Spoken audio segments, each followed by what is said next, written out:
Welcome. Hi, this is Carol Mixon-Crindle from SkilCheck, and I just wanted to introduce this webinar, Conquering Self-Storage Job Burnout, and one of my awesome friends from self-storage, Stephanie Tharpe, is here, and she is the president of A+ Management Group, and she's in Tennessee, and she's the president of the Tennessee Self-Storage Association. So I'm so excited to have you here and to be able to hear this webinar. And it's so neat to have an association that we have. And how long have we known each other? It's been a while, hasn't it? Oh gosh, 14 years, I think. Yeah, it's a long time, isn't it? But Yes. even though we tend to see each other at events or whatever, it feels like always home, doesn't it? When we connect quickly, and I really love our industry, and I just love sharing things, and I appreciate you sharing this today. So go ahead and get started, and let's hear about job burnout. Okay. With COVID-19 and a lot of people being at home right now, people are probably feeling a little burnout right now just on life. We've been in isolation for 5-6 weeks. Businesses are closed. Our life has changed. So originally I presented this topic a couple of years ago, and just thought we might want to bring it back to the forefront. You and I, we're trainers of employees. We spend a lot of time teaching them what not to do and how to do things. But as we are leaders, we also have to recognize when our really good ones are feeling some burnout, because I've been through it. I'm sure you've been through it. This applies to anybody in any position, but we're going to do it specifically for self-storage. So I'll go ahead and get started, and please just jump in anytime you want, Carol. There you are. I lost you. So the first slide is, am I burnt out? Do you know? Are you feeling this way? So we're going to go through some things. Okay, so first we're going to talk about the root causes of burnout, specifically in our business. Repetitive tasks. Every day we have to do a walkthrough. Every day we have to check the voicemail. Every day we have to deal with delinquent tenants. Every day we have to pick up cigarette butts. And if you own a big property or you run a big property, that can get a little overwhelming, and it can get kind of boring because you're doing it the same way every day for years and years. You're putting in long hours. Self-storage facilities run 24/7 pretty much, and you're on call. If you're the manager, you can be on call constantly, especially if you're doing truck rentals. I remember having truck rentals dropped off at 10 o'clock at night and people getting stuck on the property and having to go deal with that. Another thing, storage managers can be alone for long periods of time. You can sit in an office by yourself and there's nobody there, and those can be really long days. Sometimes you have really busy days, but we all know we have those really slow days too, where there's not a lot going on and you're alone. And I'm a social person. I like people. I like to talk to people. Isolation right now is really driving me crazy. Little or no vacation time. This can be due to a lot of factors. Let's say you have an assistant and the assistant quits, and that's one of the hardest positions to fill as part-time assistants, for us anyway. So you may work 5-6 weeks with no break, no day off, and you get, little vacation time. And then when you do, how many of us have been on vacation and we're still getting those calls from our employees or our assistants, and they have a problem? So are we really ever on vacation? You have to get assistants so you can go on vacation. Collections in our industry are the funnest thing. I'm sure everyone will agree. That's the one thing we all it's the same people over and over, same people every single month, same excuses. You hear it over and over and over, and you're still calling, you're still doing your job because that's what's expected of you. So these can actually, get you to be a burnout, where you can feel like, I'm really kind of burnt out. I'm doing the same thing over and over and over, and I've been doing it for 5 years. I love this one. I can't rent 750 units in 1 month. I used to work for someone that would always give me these great goals, made me want to set my own goals, but they were so impossible. Like that, you can't rent 60 units in February when you only rented 20 the year before. I just think that's unattainable. So having, that's why I threw that in there. I think everyone can relate to that. Family and home life conflicts. I'm not talking about fighting with your spouse or your significant other. I'm talking about when your son has a baseball game and you both work at the property and one of you has to miss that game. We did ballet recitals and baseball, and because we were open, my husband, we would have to tag team, and we couldn't do it all together as a family because the business was open. And at that time, it was just the two of us working there. The constant property upkeep, I mean, it's overwhelming. You do it day in and day out. And don't get me wrong, all these things have to be done. We have to do all of these things, but just every day, constantly keeping the property. And I'm going back to the days when it was me and Joe, and we were the only ones. There was no one else doing it for us. We did everything from planting flowers, building and putting in camera systems, painting, all the cleaning, getting the units ready, replacing doors. We had to do all of it, and it can be kind of overwhelming, frustrating customers. I'm sure none of us have had frustrating customers, but you know, you've got so many. I did a thing in Vegas last year about the different kinds of customers, the ones that are never satisfied no matter what you do, the ones that are going to bully you and say, well, I'm going to write you a bad review. You get those people like that all the time. And we all have them. Everybody has those frustrating customers. Like I said before, maybe it's too many tasks for you to do for one person. Running a 400, 500, 600 unit property is big, and you got some boat and RV parking, and you're the only one doing it. I remember walking the halls going, am I going to be doing this the rest of my life? Am I just going to walk and check locks? Is that my whole purpose? And like I talked about before, unattainable goals. So let's talk about some signs of burnout. If you're feeling tired, drained, experiencing fatigue, and it goes on and on and on every day, and you're not getting over it, that can be a sign of burnout. Everyday tasks become overwhelming. Oh my gosh, do I have to do that walkthrough today? It can wait. Oh, I'll wait a couple of days. Oh, I don't really need to clean that unit out. Putting off those things that you would normally do. Feeling defeated, like nothing you do matters. No one's paying attention. You don't have owner support. They're not noticing the things that you are doing. So what's the difference? Having cognitive problems such as decision making. You don't want to make decisions quickly. You're just putting everything off, which I call procrastinating. You've lost your attention to detail. Someone might rent a unit online, and then you don't actually follow up and make sure the lease is done properly, and that you have all the documents that you should have. And forgetting things, you know, oh gosh, I forgot to run that daily report. I forgot to do that bank deposit. Things that you're so in a habit of doing, you might start forgetting to do those things. And being complacent. A lot of people hate the word complacent. It's a true word.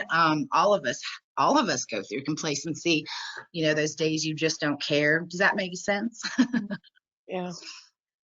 You can jump in anytime here, Carol. If Okay, you I'm listening. I love this. It's so true. you can tell that I have been a manager for sure. Yes. So seriously, and some serious things about burnout, if you're experiencing these things, please, you know, you want to go see a health professional. So I'm just throwing this in here, not because I'm a health professional, but this is just some research that I've done. If you find yourself that you're not taking care of yourself, for instance, you're overeating or undereating, turning to alcohol, you know, well, drinking every single night, or gambling, or doing recreational drugs, things that are out of your normal, things that you're using as coping mechanisms, so to speak. If you find yourself doing that more than normal, I mean, I like a good glass of wine with dinner, but if I'm having 6 glasses of wine with dinner, that might be a little bit of a problem. Yep. You're no longer feeling fulfilled. You know, I love storage. I live for storage, but there's definitely times when I would go through that. Oh gosh, is this it? You know, I feel helpless and I feel unmotivated. And that's where owners can really come in and make a difference. And we're going to talk about that too. Health problems, you're feeling tired and drained. That can also help lower your immunity. You can get sick faster, get more sick more frequently. Headaches, muscle pain. One thing I will say, if you're on a computer all day, and I'm sure you do, I have a timer on my watch every hour. So I get up and walk away from it for a minute. So if you're getting those headaches, that can be from your computer, but headaches, muscle pain, change in your appetite. You could lose a lot of weight, or you could gain a lot of weight. And your sleep habits, if you're having insomnia and you can't sleep, or you're sleeping too much, like going to bed at 7, 8 o'clock at night and sleeping till 7 in the morning. Those are all things that you might want to really look at, evaluate, make those notes, and go see a health professional about getting some help. So, how does all of this affect your facility? That's the important part right here. Yeah. So now let's talk about the real guts of it. How does it affect your facility? Customer service can definitely suffer. Now, these are things that Carol and I both preach about, how to run a facility. So let's look at the negative, how it works if you're burnout and you're not doing these things. Phone calls not being returned. Somebody's left a message and you're not calling them back till the next day or maybe a few hours.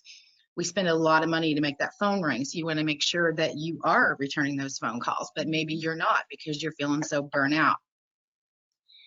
You're quoting your prices too quickly. Someone calls and says, hey, how much are your 10 by 10s? And you say, they're $89. No. You want to get that whole rapport. You want to ask the right question. I know I've been mystery shopped by Carol very many times. You want to ask those questions. You never want to quote a price too quickly, but if you're in a burnout state of mind, you can just not even care. Like seriously, not even caring if the customer rents. You know, they'll call and you're just like, I just don't feel like dealing with this. So maybe you're quoting those prices way too quickly right out of the gate. And a lot of mystery shopping I've done, Carol, I actually have heard managers do that many, many times. Not standing up to greet your customers. I'll be very honest. When I was at my first job, I was very burnout, and I had actually spoken with A+ Storage, and they sent a mystery shopper into me to shop me, and I did not stand up. And that was the one thing he said. Well, once I kind of got into it, because he was, he was pushing me because he was mystery shopping me, I did better. Love my husband, but he said she didn't stand up. And don't get in that habit. Do not. And I've been preached ever since I got caught not doing it like 10 years ago. You stand up and you greet that customer. But maybe you're not. Maybe you're just like, hey, I mystery shopped a store in Florida in February and the manager did not stand up. And I was like, really? Yeah. You're avoiding the property tours. People come in and they want to talk to you about a unit, and you just don't even take them to show it to them. Right. I think that's one of the best selling things you can do is go out, show the unit. You can demonstrate the latch. You can show them the property, show them where the cameras are, show them the features of your property, and you can show them how to use the gate works. To me, that is the best selling tool, is getting them out on that property and showing them a unit. And that doesn't get them just walking out the door, but maybe you're like, I'm not going to show units today. I'm just going to quote a price. I'm not going to stand up because I don't care. Also, customer satisfaction can go down. One thing I notice is when I start getting customer complaints on an employee that I've never gotten them on before, that's a big red flag to me, because I know that, I've been very lucky with staff that's been with me for a really long time. And when I start getting those calls, it's weird to me. So I'm going, okay, something's not right here. So maybe customer satisfaction is down, getting bad reviews, you're not addressing problems. If you don't know the answer to something, it's okay. If you don't know, you might have to ask your owner or your supervisor what you can do. But always tell the customer, hey, I'm not quite sure, but I'll get back to you. If you're in a burnout state, you may just put that off, and then before you know it, you've got a customer that's contacted you 3 times and they're furious by then. And also no one being at the property. Carol, you've mystery shopped. How many times have you went and the manager wasn't there? No one's there. Yeah. Or, took an elongated lunch for 2 hours. Yep. Yes. we had a manager actually that I called you guys and said, hey, I kind of have a feeling no one's at this property, and it took you guys 6 times to get them there. So I was pretty sure that's what was going on. Going out, taking 2 hours, like Carol said, going shopping, or just trying to make yourself feel better. Got a phone forwarded, but you're physically not there. How many people are coming that you're missing? What if somebody shows up in a U-Haul truck with, loaded 26-footer and they rented a 5 by 10? That's kind of a problem you need to take care of. And I really hope that nobody's property looks like this property on the bottom. Is that Where not the is most that? horrible? I Ballpark. have no idea. Oh, I have I a few I mean, pictures that look like that. It's horrible, isn't it? Yeah, I mean, that's just really, really bad. I Mm, actually found that on the internet like 4 years mm, ago, and I have yeah. used it so much. I don't know where it's from, but I hope that nobody's property looks like that. And with the bathrooms, when I go do an audit, that's the first thing I do is go in the bathroom. Yep, me too. Every time you go in, I want to make sure it's supplied. So your property can look pretty bad if you're in burnout and you're not doing those day-to-day tasks. And if you don't do the day-to-day tasks, they're going to build up so fast that you're going to be overwhelmed. It's like not cleaning your house. You know, your dishes start piling up and clothes start getting dirty, and then you keep putting it off and putting it off, and it just gets worse and worse and worse. So you might have weeds. Your units aren't ready. You know, you're not sweeping the units. You're not doing what you have to do to get them prepared for new rentals. There's trash on the property. If you let one person throw trash on your property, then guess what? 10 more people think it's okay. Absolutely true, right? Yes. Same thing if you let people dump by your dumpster. Get rid of that right away, because otherwise you're going to have 2 mattresses and 17 sofas sitting there. Your Yeah. light bulbs are out in your hallways, because you're not, because you're not paying attention. You know, when you do a walkthrough, I tell everyone, don't just look down, look up, look at the lights, look at your gutters.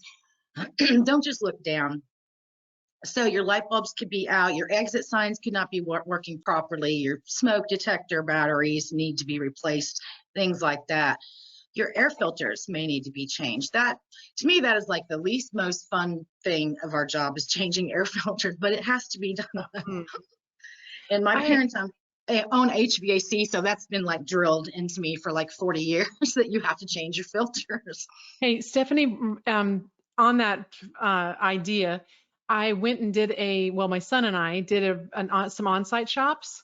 And so we went into this one particular store, and the outside of where the filter is behind it, the little grate area, it Mm-hmm. was so clogged up and black and dirty.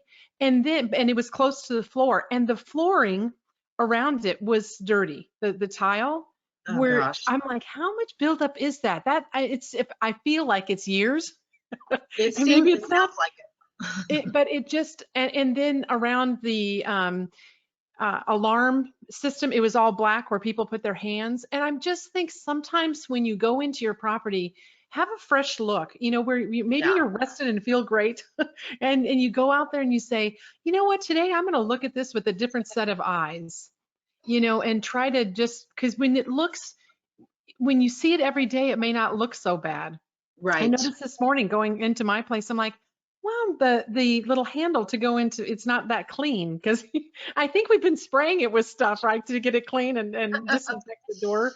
And so I think it just either got left on there, but I thought, at least I'm noticing things. And I think when managers get burned out, Yeah, they stop noticing.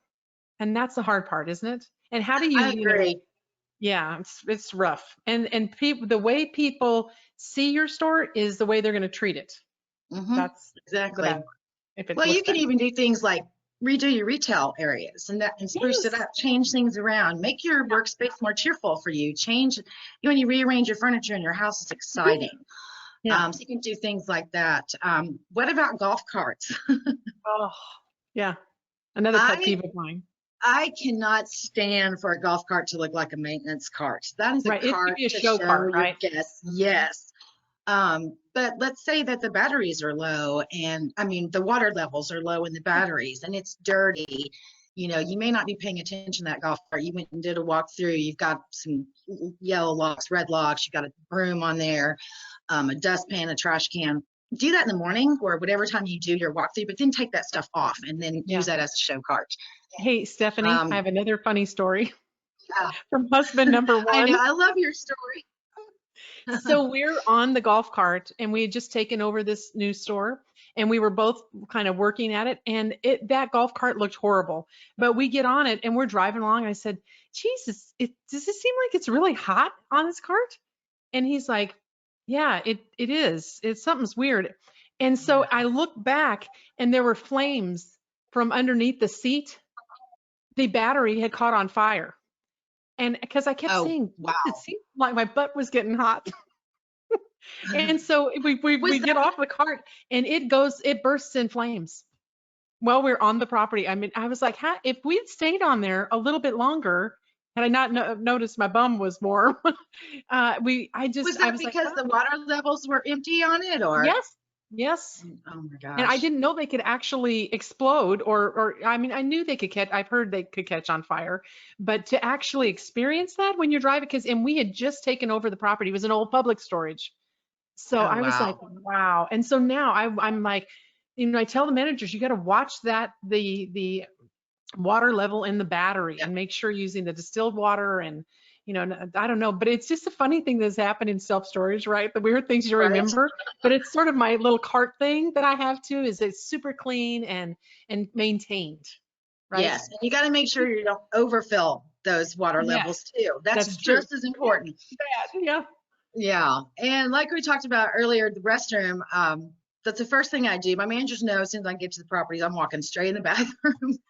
I want to make sure it's supplied. There's got to be soap and Right. paper towels, and your trash can doesn't need to be overflowing. The toilet seat can't be nasty. I just Mhm. can't. No, no, no, no. Hey, during this COVID-19, have you had people taking your toilet paper? Yes. Oh my gosh. I actually did have a manager who Cute. someone took her toilet paper, and I Yeah. told her to lock the office and do not let anybody in the restroom. Right. I said, or hand them an amount. Like seriously, tear it off and give it to them, but don't give them the Yeah. whole roll. And yes, and it's funny, no Weird. one's really talking about that, but I'm like, there's so much toilet paper at hotels. I'm just saying. Yeah. My daughter's 18 and she's working at a storage property. And so she said, Mom, like this week that this was like a week and a half ago, 2 weeks ago, she was telling me that she said, this is like the third roll she's put on there Oh my in gosh. the same day.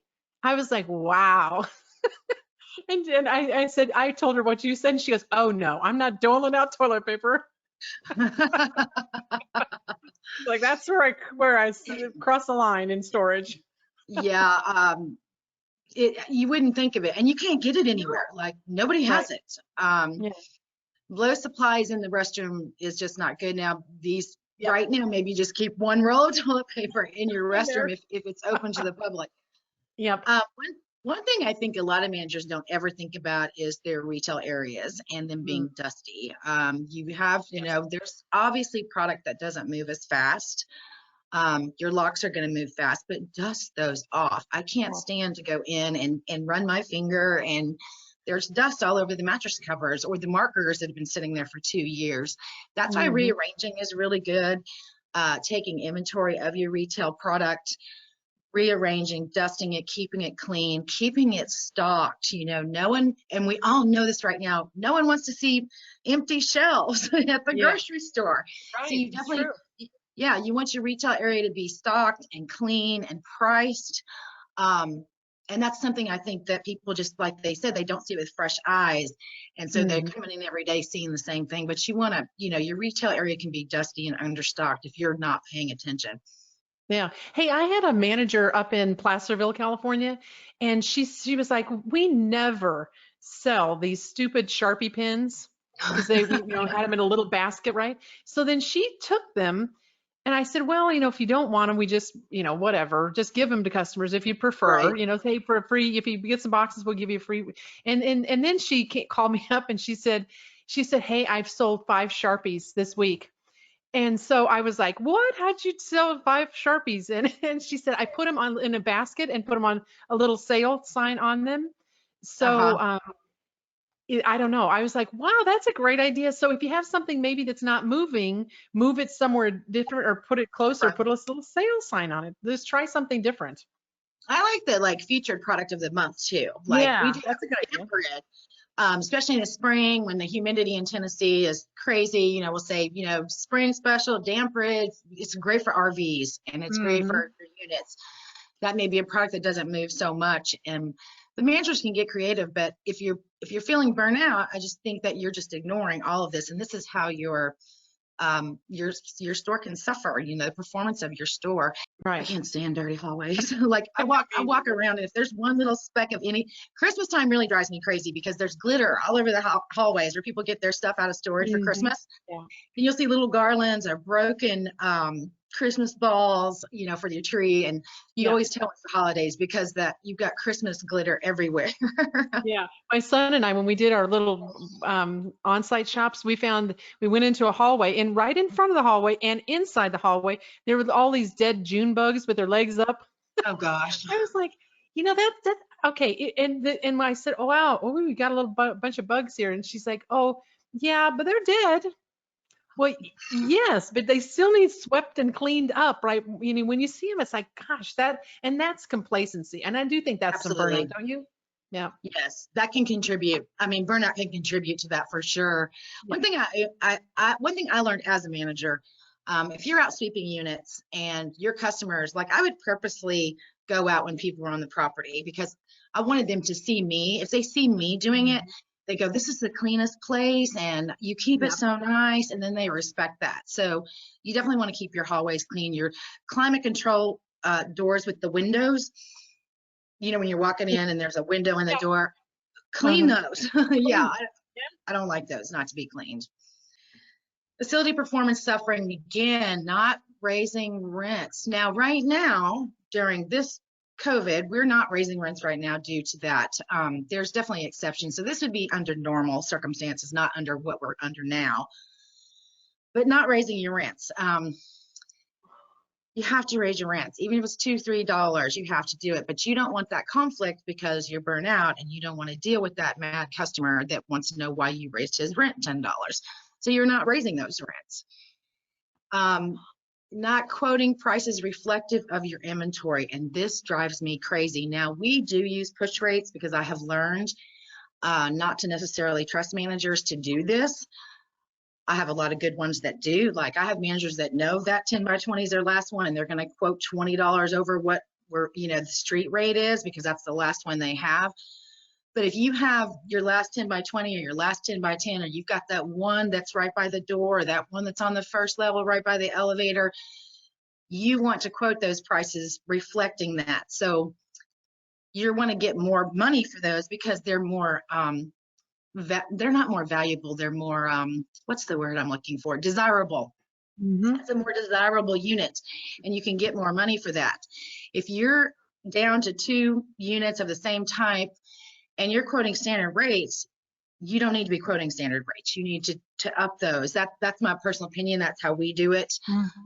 It's just like a hotel. If it's the last one, you're going to pay more for it. It's no different in self-storage. Do you agree? Yes. You're not doing your daily reports. They're not being done, or they're being done incorrectly, or you just don't care. You don't. People think daily reports and close of day is hard now.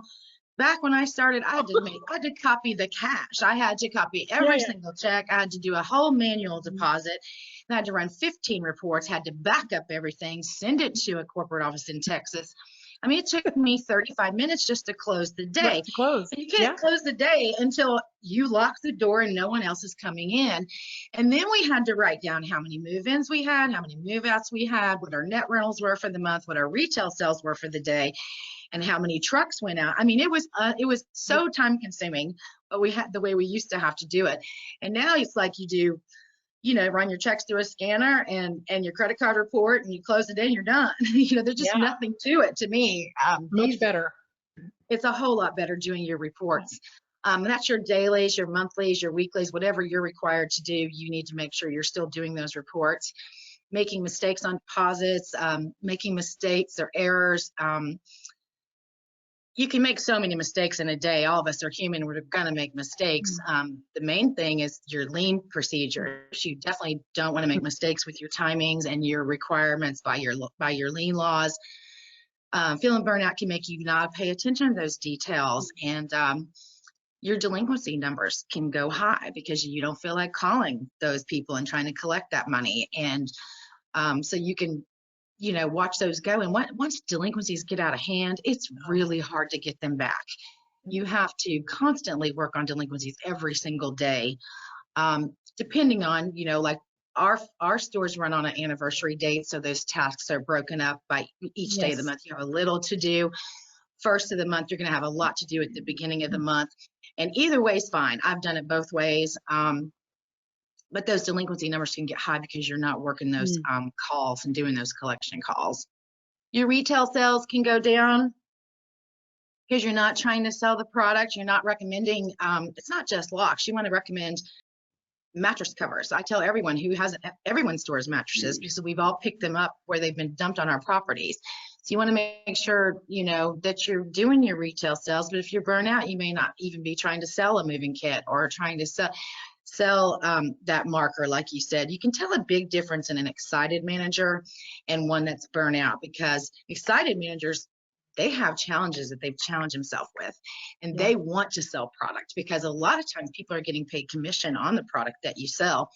And that's a motivation that we like to reward you, you know, if you're selling. But if your retail sales are down because you're not putting forth the effort, because you just don't care, you know, you're just letting them walk out the door with a lock and that's it. Sick days are being used too often. I've had, you know, you always kind of see it come when someone who's never missed work for 2 years, and then all of a sudden now they're sick all the time, they're not coming in, or they need to leave early for this or need to leave for that. They're calling in their assistant. That affects your bottom line too, because then I'm having to pay an assistant for more hours, or I might even have to pay them for overtime because you're not showing up for work. And, you know, you can have sick days, but sometimes you can take advantage of that if you just lay in a bed and don't feel like going to work. And so as owners, we need to start noticing those kind of habits. Marketing efforts can go down. Some managers really procrastinate about marketing. We encourage people to visit other businesses and get their name out there and go see apartments or nursing homes or real estate offices. We also market to like boat and RV sales places, and we'll take some donuts or some pizza or something with some goodies. And to me, that's one of the best marketing things that you can do, especially in rural areas or small towns. It works very, very nicely. But a lot of managers are afraid of doing it. They don't want to do it. And I've done it, and it's fun. It's really, really fun. It gets you off the property.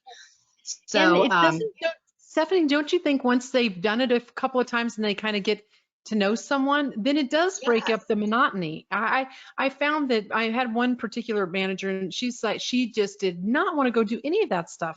And then finally I said, okay, look, what places do you, because she always had a coffee with her. I said, what about going to your coffee place and offering them this, like your donut thing or whatever. And so, but she goes, oh, they already have a bunch of stuff there. I said, how about a gift card? So we did that. And then she started doing it on her own, because then she sort of made that connection. But boy, to try to get her to out of that comfort zone to do that first one was the hardest thing. But then she said, I need to go marketing, because she said, I can feel I'm getting, a little stir crazy here. And then, her assistant would come in. But I was like, see, there's a great thing to do to like break up the monotony of the job. Absolutely. And there's great reports that you can run. We have a report that shows us our hourly activity on the sites, and you can start to see the trends for your site. Like, we know on Tuesdays from 11 to 2, nobody comes to the door. So that's the day we choose to forward phones and go do some marketing. So that's something you can look at. But I was a big procrastinator about marketing. I did not want to do it. I was like, absolutely not. I'm not doing this. But once I started, it was really fun. And you know what? You make a lot of friends, and people, you're in the forefront of their minds. Yeah. And they're going to recommend you because they know you, because you brought them pizza for lunch or, bagels or what. It's just tiny little things just work. Yeah. So if you're feeling burnt out, you're not getting out the door, which actually really does help. Excessive fees being waived. And we also have reports for that where we can tell when excessive fees are being waived. Again, during this time, obviously we're working with tenants and late fees. But when you pull up a report and you're doing an audit and you see all these fees being waived, like, why are all these fees being waived? Because a manager who's burnt out isn't standing their ground and they're not saying, Right. no, you're late and this is the fourth time, or whatever the case may be, and I'm not going to waive that fee. But they don't want that conflict. So if you burn out, you're just going to waive it. It's just easier to waive that $10 or $15 or $20, and then you don't have to deal with it. So watch those fees. That's how it can affect your bottom line. Again, fees are actually a revenue source. That's, we make money off of fees. Overuse of discounts. If someone calls me and they say, hey, I want a 10 by 10 and I've got one left, I'm going to go, oh, great. Well, we've got that, your first month free. It's like, Bob Copper tells us a great story that I have to just repeat here of a manager sitting there. It's 5 till 5. A guy in a U-Haul truck pulls up. He's full of the U-Haul truck. He goes, hey, I need one. I need a unit right now. And this is what I need. And she says, okay, great. I'll give you your first month free. Why? He's there. He's got a truck. He needs you. He's ready to rent. Don't throw that discount out there. Don't throw those. That to me, discount should be the last effort. That's right. To get someone to rent a unit. Yeah. So I have to give Bob credit because that's his story. And I love that story. Can I tell you your one? abandoned units are? Stephanie, oh, sure. Yes. So I was in one of my stores and my attorney walks in. I was working with the manager. My attorney walks in and he wanted to rent a space. And so he goes through the whole thing and he said, what's the largest space you have? Goes through the whole thing, gets everything ready. And then he said, how much do I owe you? And she told the total. And then she said, and I'm going to give you a month free. And I looked at her like she was blue. I was like, what? I said, this is my attorney. He never gives me a free anything. No. And she was, I was upset with her, basically when we left, and I was like, wow, I don't know what to tell her other than, I feel so frustrated by this, that, you would offer that after he would already basically was going to sign. Or he was signing. And it was like, wow, I just don't get that whole theory or feeling that and I do think maybe it is the stress of something, or I don't really exactly know. I don't have that in me, but some people do, so I don't know. Yeah. Crazy. I don't understand either. If you're doing your job and you're spending the time with the customer and you're getting to know and you're asking the questions, you can tell right away. And then you also need to qualify those discounts. Yeah. If someone says, I'm going to stay here for a whole year, well, then I'm more likely to give him a deal or her a deal if we have something available. There was a time we were not running any deals at all, but now with all the construction and oversaturation, we're back to those days. We're back to 2008 again. As far as competition, especially in Nashville, oh my gosh, it's horrible here. But you got to qualify those discounts. And if someone says, I'm going to stay there for a month, I'm not going to throw out a discount for that, even though we all know it'll be 3 months. I'm not going to just throw that out. So that's, overuse of discounts because it's easy, because you don't have to try to sell. You don't have to use a lot of effort. You just throw out a discount quickly and then that's it. Abandoned units not being prepared. We all have abandoned units where people leave trash, or they leave a couple boxes, or they leave a mattress. Don't let those pile up. You let those pile up, it can be. I remember doing an audit. There were 27 units, 27 that were unrentable because stuff was in them, and that's a lot. That was actually a manager that I fired. I fired that manager.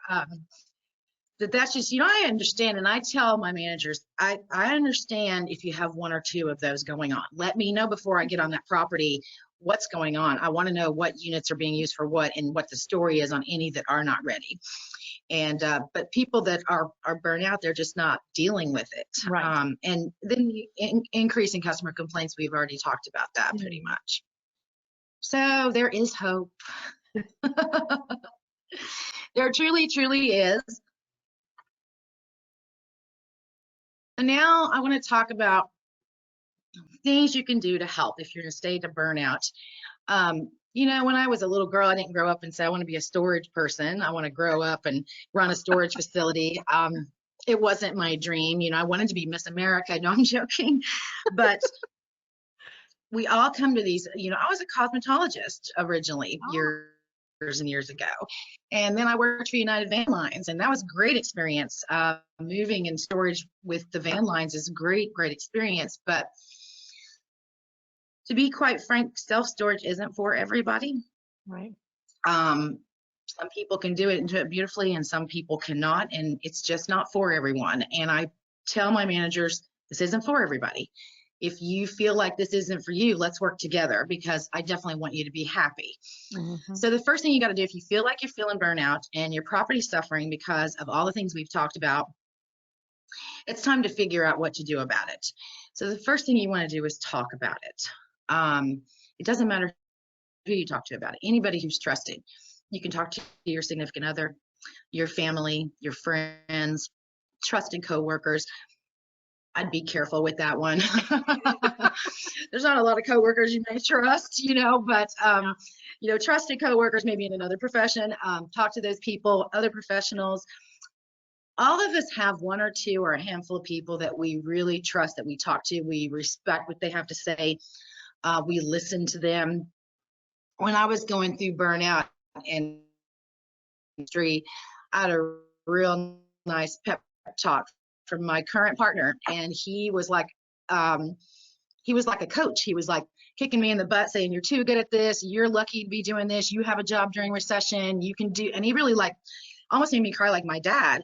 And that was a great talk that I needed to hear, and so we all have those people.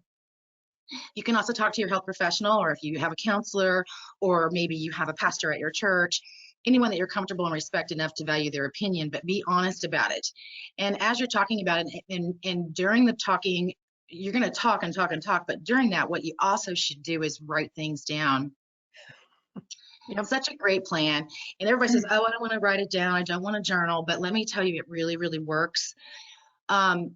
It's real simple. It's so simple. Make a list about what you love about your job. Go back to day one, go back to year one. What were you excited about? What did you enjoy doing? Write those things down. Remind yourself of what you loved about the job to begin with. And then make your list of what you don't like about the job. And collections are going to be number one for everybody, but that's everybody, and that's normal. So write what you don't like and what's really bothering you. Maybe you don't like the fact that your goals are not attainable and you can't hit them.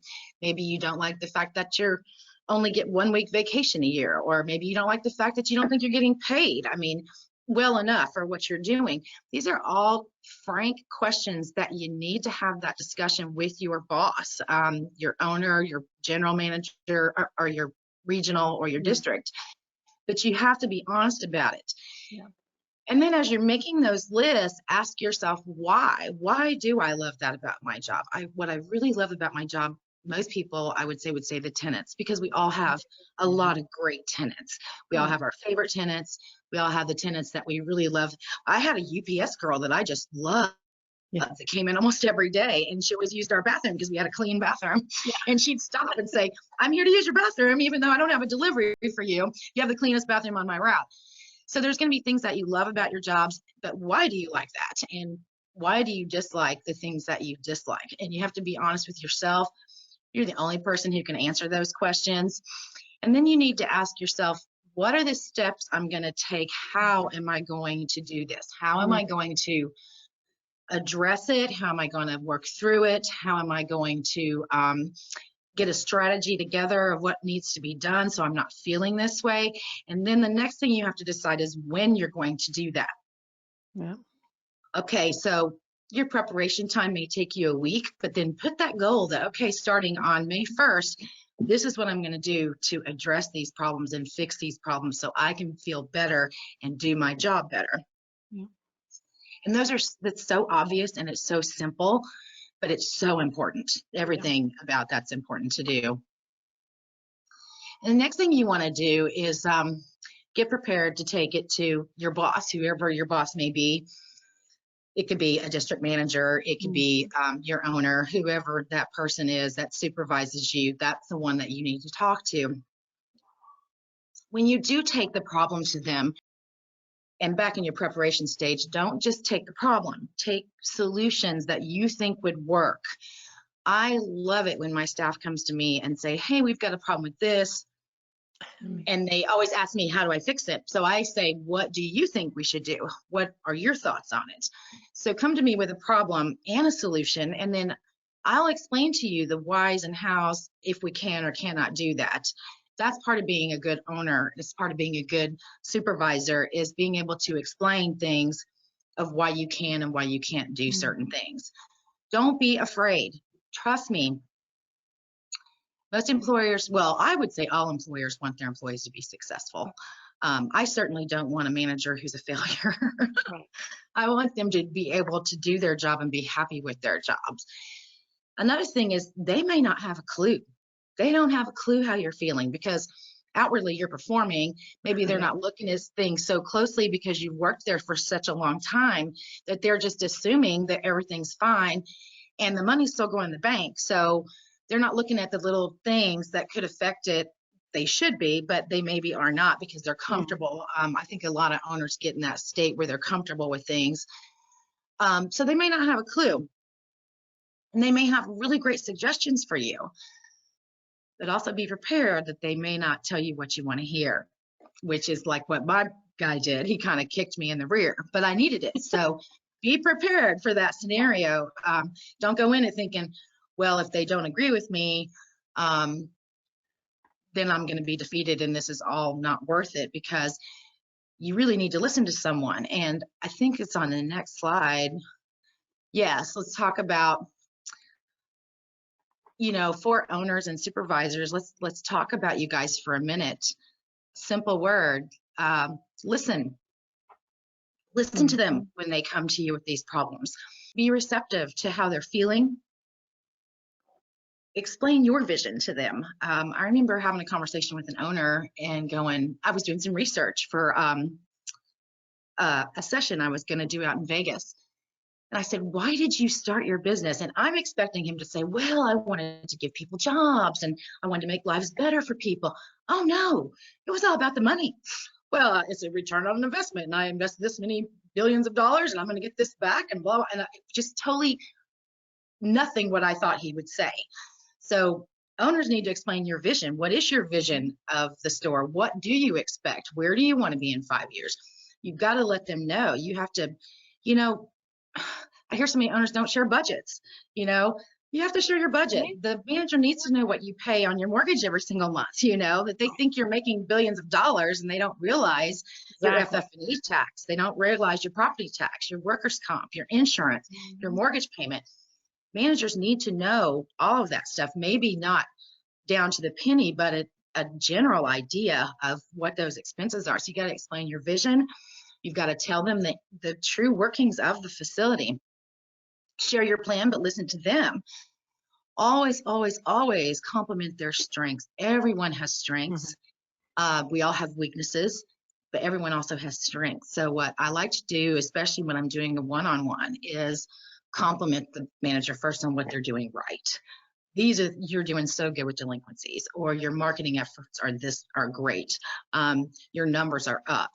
Where I see that you're struggling a little bit is that your units can be a little cleaner, and your hallways, just whatever it is, complement those strengths and offer solutions to help them get to know your employees. I know my employees when their birthdays are, what their kids' names are, if their mom's in the hospital, if one just got engaged. I put it on Facebook. I was so excited. I knew he was going to do it. He'd been planning it. And so I'm like, can I please share this? Because I was so excited that they were engaged. So you want to get to know your employees. I absolutely love Disney World. Like, it's my favorite thing in the whole wide world. And we did a gift exchange one year for Christmas, and the person who got my name got me a Disney gift card because they knew me. And I was more thrilled with that than anything they could have ever gotten from me, because they knew we were going on a cruise or something was coming up. So get to know your employees. Let them know they're appreciated. I think a pat on the back goes a really long way. What you going to say something? Yeah, I think this is so important, especially for a boss to realize things. And I had had us managers in Monterey, California. Have you been there? It's just gorgeous. It's right No. by the water. It's just beautiful. And they were burned out, and they just told me. And they had both been workers for United Airlines in Mhm. customer service. So I wanted to keep them. So they said, you know, we want more of a challenge. So I was opening a new store in Stockton, California, right next to the University of the Pacific. But Stockton versus Monterey, big difference. So they were there a very short period of time, and they didn't like it. And luckily they came to me and said, you know what, gosh, we know you just moved us here, but we don't like this either. We're kind of feeling in that retirement mode, and we just want to. The valley's not what we want in here in California. So, and it is really hot, right, during the summer and stuff. So, Mhm. but at least they came to me, and I knew there was something wrong because our interactions, and I could tell they were not their normal selves when I was at Right. the store. So it was so important for me to read them, even though they weren't telling me what was wrong. So then I put them up in Jackson, California, which is up in the hills. And it is beautiful up there. And they, every, like their days off, they would go drive around in this MG they had. And, they had all these things going. But the weird thing is they came to me finally, and this was like maybe 4 months after they were there. And they said, we've kind of burned ourselves out somehow. We don't know what it is, but we're burned out maybe because all the places you put us, we're just not happy. And then Mm. the lady, the manager, female of the team, she goes, yes, and the people here, they come in without shoes on. And she said their kids are dirty. I mean, the difference of living sort of in the hills and in California versus where they were, where people were rolling up in Rolls Royces, right, to at Right, right. their first store. So the difference of their clientele, they just couldn't stand it. So I found them a place up in Washington. I said, I have a client up there, and I think he would really like you, because they said, maybe we were thinking about retiring to Washington. So I found them a job up there. They are still there to this Oh, day. wow. Yeah, and they love it. But the weird thing is they found their home, or they found that place that they just love everything about it, right? Mhm. So that when you're talking about that boss and listening to all these great things you have here, it is so important for the boss to realize burnout and how it affects the manager, and try to fix it, or try to help with. Absolutely. And I don't know if I couldn't fix their problem exactly, right? I can't change our customers either. Isn't that the other weird thing about, like, every store is a little different, right? The Yeah, personality of exactly. it. So you sort of have to match the manager personality to the Yep, store. And if you get it wrong, you need to make it right. And I absolutely. think bosses, you have to say it's not their failure, really. It's not a failure of that person or whatever, because you Right. can't change your customer base. And No. I'll tell you, there's some places where I wouldn't be happy as a manager there. I just couldn't. No. I did a store in LA that was in a very bad neighborhood, beautiful store, but I just could not have been that. That would not have been my place. But these are such good things for, a lot of what we've talked about is just for managers, but boy, bosses too. We can Yeah, get in that place where we're not n- seeing the signs and signals, right?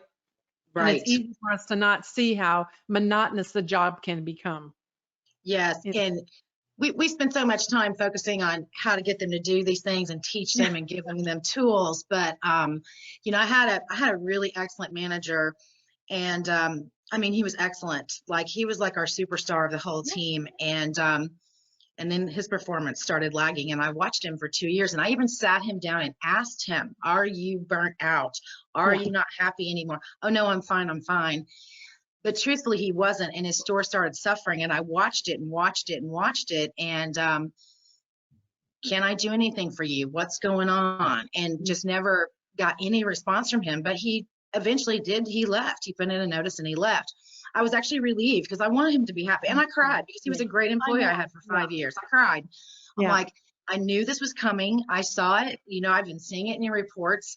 There's a lot you can look at that will tell a yep, story without you even seeing that manager in person. that's true.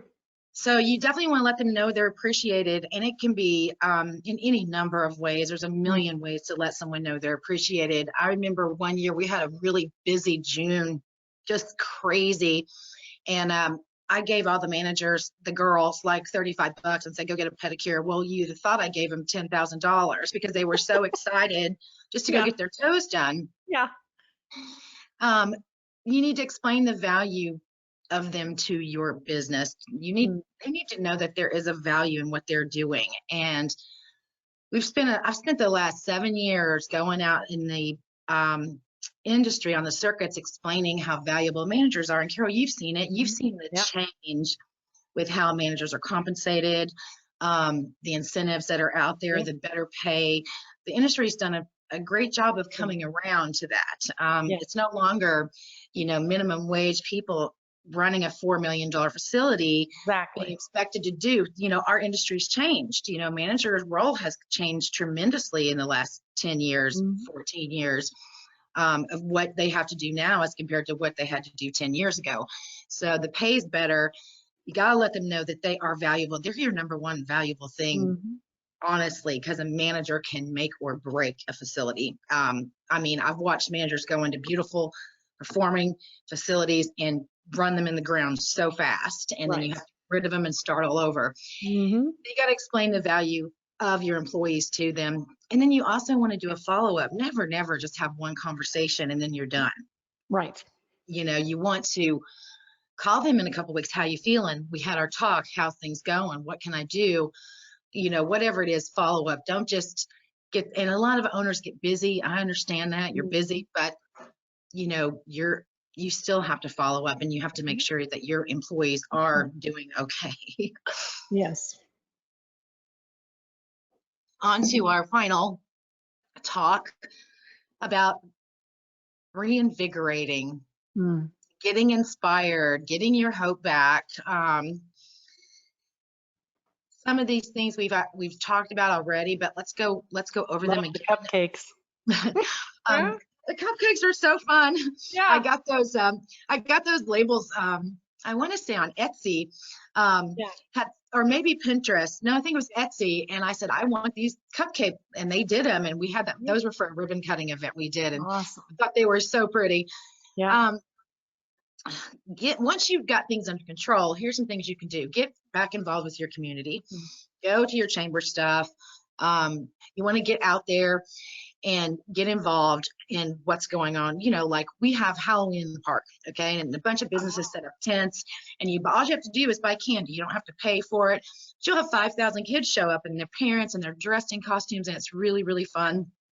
And that's something, just one example. Education. I'm a huge education person. A lot of managers don't necessarily get the great opportunities to go to Vegas or go to the national shows. But every state has an association, and surely you can get to a luncheon once a quarter. They only last a couple of hours usually. Get involved with other self-storage operators. There's certifications out there you can get. SSA has a certification that you can get. SiteLink has a certification you can get. Start getting more confident in your product. Start getting more confident in what you do and what you have to offer. And education is just, to me, like watching a webinar like this, where we get what you're saying. It's really good to know that you're not out there alone on an island, that there's other people. How many people are in our business? 1 billion? There's other people. Your state and national associations, even if you can't go to the shows, maybe you can still get on their websites. You can read blogs, you can read articles. Self-storage talk is somebody that I'm an advocate for. Self-storage talk has been around since 2008 or 2007. No, I don't remember, but I've been on there since 2009. It's the one thing that was where it started for me, was with that. I found that website, and all of a sudden there are other managers across the country, people that were dealing with the same issues as me. And I remember talking on those forums for 4 years or so. And then finally I was lucky, got to go to Vegas, and I got to meet some of those people. And people like Mel Hulsinger and, Mr. Jim, Jim Chiswell, people like Mel that. was my old boss. Did you know that? I love him. Yeah. Love Mel. Well, he was the accountant, but yeah, he was part of National Self Storage when I started in '84. Yeah, well, that was It's so cool to amazing. meet them. They were on Yeah. Self-Storage Talk when I first Yeah. started. Yeah. They're not on there now, but you can go on, like I read a post yesterday where a girl's just really mad because, of she's venting about a tenant, about something the tenant did, and then everybody chimes in and, don't get addicted to it. Don't stay on it for hours and hours, but pop Right. in, a couple of times, and it gets you motivated. So I'm a big fan of Self-Storage Talk, which And is it's nice to self-storage. support others, right? That It and you may is. have some other suggestions for them to. I go on every once in a while, and then I, pop in and I put some thing on there. But it's the thing is, it's just good to support each other and try to. You may have figured out something, that Yeah. they're having trouble with. And I've definitely learned things from them. Like the other day, a guy was looking for a latch, and I said, "Well, why don't you just call Janice?" And he said, "Well, that was easy. They had the latch, and he, just little things like that." Yeah. Um, we already talked about that. Another thing that you should do is have hobbies outside of work. Mm. Make sure you have something you can focus on that's not work related. One thing people do is tend to bring their work home with them. So if I've had a really bad day at the office, guess what? I'm coming home and I'm talking to my husband about it for 2 more hours and then through dinner. And then I might have a glass of wine and tell him even more, and then all of a sudden it's 10 o'clock and that's all I've done is focus on work the whole entire evening. So have hobbies outside of work, something to keep your, read a book. I mean, I don't know what, a lot of people have hobbies. There's so many different things you can do. Hmm. So make sure that you have those hobbies and you're focusing on something that's not work related. And this, I'm not talking about um, taking off on a vacation. Sometimes self-storage managers don't necessarily have big savings accounts. I think our industry is doing better on that, but there was a time when we lived paycheck to paycheck. Hmm. And we didn't make enough money to even have savings. And because we were resident managers, a big chunk of our money was free rent and free utilities. So we didn't have to pay those, but then we made less than minimum wage, quite honestly. But one thing you can do is if you don't have money to go on a big fancy vacation, you can still get away for a weekend.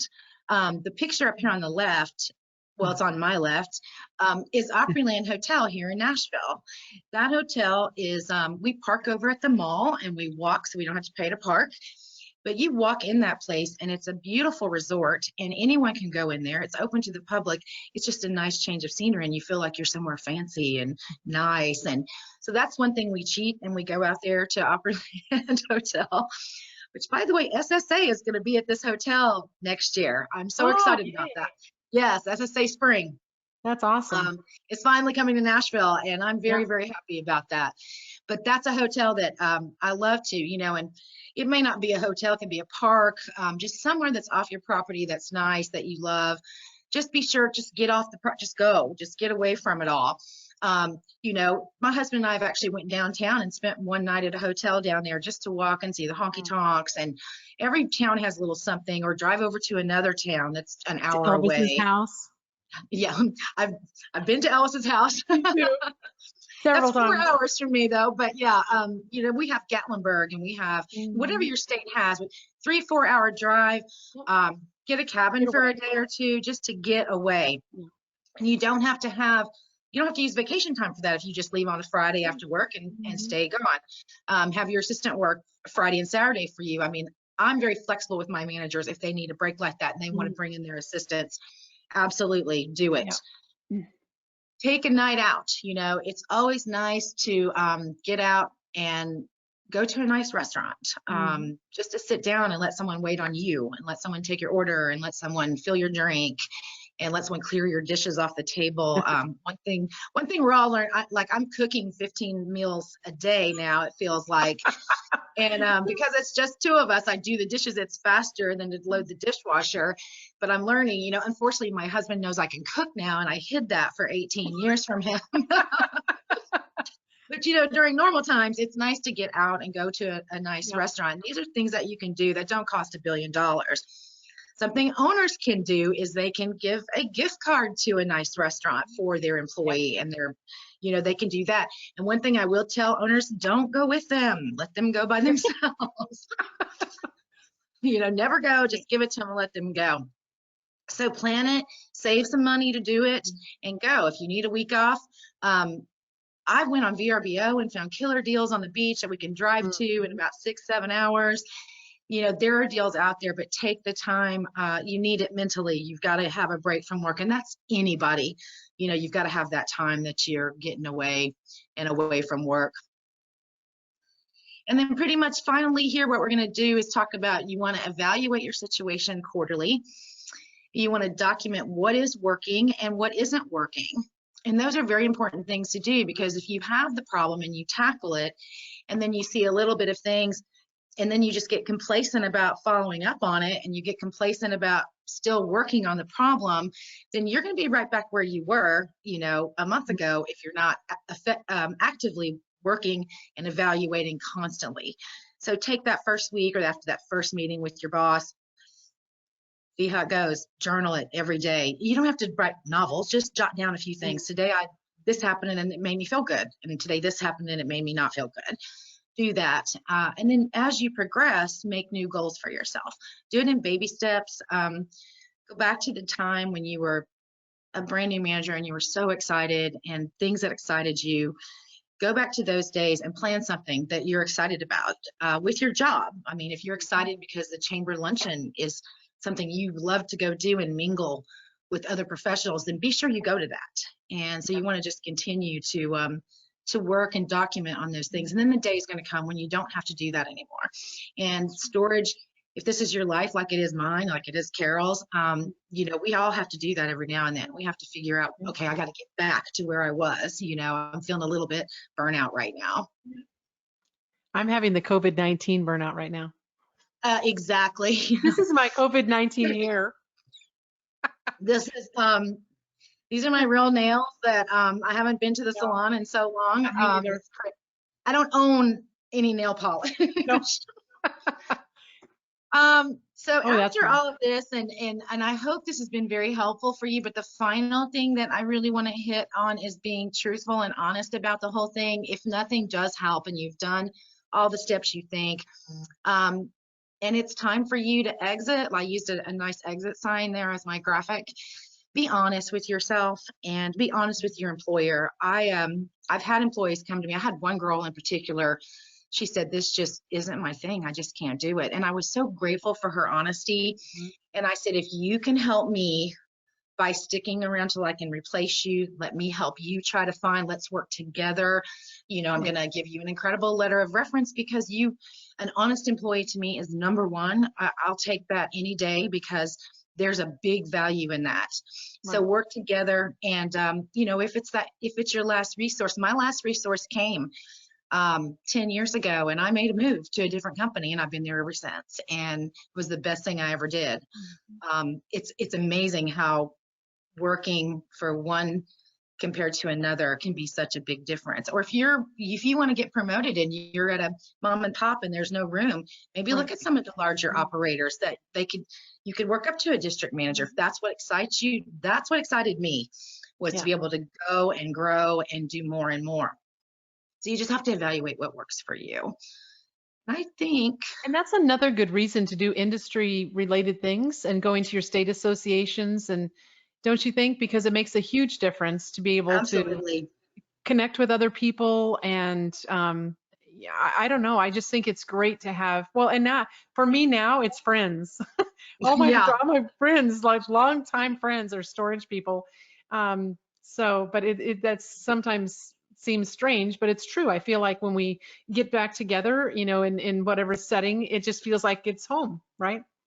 It does. And I'm really missing my storage people right now. You know, the association luncheons and the shows. I was very lucky and got to go to Florida and got to see some people, not really knowing this was coming. Well, I saw you there. That's right. And Carol did a great thing in Florida. I sent my manager to her workshop, by the way. Did they like it? Oh, he loved it. When I told him we were doing the webinar, he said he would definitely wants to watch this. So anyway, this has been really fun. I'm so flattered that you guys asked me to do this. This is an issue that's important to me. And it's something, you know, we need to talk about. Yeah, and it's just, you've done such a great job explaining this, and giving your ideas and things that you've had throughout the years, because sometimes I think managers don't realize that we know that there's burnout, because Yeah, I'm guilty. Listen, I go in sometimes, I'm like, I'm on a roll, and I may have a certain amount of time before I go to the next store, right? right. If you've got several in a location. So I don't always know that something's going on. But like what you said about the numbers, they don't lie, Mhm. do they? No, The they numbers of don't. the store don't lie. And when you see them going a certain direction, as a supervisor, you really need to say, you know what? I need to go talk to my managers. I mean, really Yes. talk to my man. I need a day there or a half a day there. I need to connect with them, because even if you could make some small changes, they may be able to pull out of this and then be Yeah. happy. And so it's not addressing this issue to me, especially during this time that we're having, because can you Yes. imagine right now for some managers not getting out much and all of this going on? I Yeah. think the burnout factor could be huge in our Mhm. industry. So I thought this was so timely of you to bring this up, and to think that, because it clearly, I mean, it's hard to be at home, isn't it? I mean, It I'm a is. mover, and I'm Yep. constantly going, this is my speaking season, right? And I've been Yeah, me home. too. I've been like, and I'm like, Terrible. my mom's in 93, and she's in this home, and I just don't, I have sympathy for her, because now I'm stuck here too, right? But I do get to go out some, so. Yeah, we get to go walk the neighborhood and take a Well, that's drive good. and Yeah. but But see, think about the storage place. I mean, can get that confining too oh if you yeah. just stay in all the time. So this is, and boy, I hope our managers communicate with us, especially during this Yeah. COVID-19 thing, because if we don't get through that, or communicate with our employees about this, it could get really bad for them. And I Mhm. hate to see them in that bad, and worried about getting something too, right? With all the Right. public contact still. Well, and that's one thing right now. It's so urgently important for supervisors to be talking Mhm. to their employees right now because they're scared. If you think you're scared, Yes. so are they. Whatever you're Same. going through, they're feeling it too. And I think that's very important. I had my manager, one of my managers in Florida, he called me yesterday and we talked for an hour just to talk. And one thing I am hearing too, I'm hearing this on the forums, is that especially the older tenants that will call and make a payment over the phone, they're having 30-minute phone calls Call. because these Hmm. tenants are lonesome and they're not Right. talking to anybody. So as the days are slow right now, managers take time and talk to your tenants. Keep that relationship is so huge right Important. now. And they're Mm. going to remember that you Yeah. did that for them during all of this. Yes. That's so. Yeah. Well, thank you so much, Stephanie. Thank This you. is awesome, and you're an amazing speaker, and I'm glad to know you and to be your friend. And you're a And mentor, a total yeah, mentor thank to me. Yes. And we talked, we you. both, it was hard So to I'm come up with a just so topic happy with to have you. you doing this today. Yeah, it was hard to come up with a Yeah. topic because you talk about the same stuff I talk about. Right. We both, but this is a perfect timing too for this whole Yeah. topic. So I thought that was genius. So anyway, thank you so much. Thank And you. you can find us on YouTube, and you can contact Stephanie here. Great way to get a hold of her. Any of these, you can see her website, but also if you have questions for her, you can email her. So Yes, thank you email. again so much. Thanks, Carol. Okay, bye-bye. Be safe.